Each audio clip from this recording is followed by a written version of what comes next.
Nagsagawa ng rescue operations ang CDRRMD sa Cagayan de Oro matapos malubog sa baha ang ilang lugar dahil sa malakas na ulang dala ng bagyong Basyang. Yan ang ulat ni Kokoy Medina ng Radyo Pilipinas.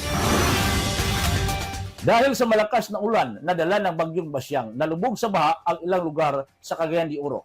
Kaya naman, ang City Disaster Risk Reduction and Management Department kaagad nagsagawa ng rescue operations sa Barangay Pugman para ilipat sa ligtas na lugar ang mga apektadong residente. Truck naman ang dala ng CDRRMD sa pagsagip ng mga residenteng yan na binaha sa Barangay Bugo. Samantala, kinumpirma ng CDRRMD na 4 na katao ang nasawi sa nangyaring landslide sa Zone 1 sa Bulawan, Barangay Agusan kagabi, habang 8 ang sugatan at nagpapagaling pa sa ospital. Sa ngayon, bumaba na ang level ng tubig dito sa Cagayan de Oro River.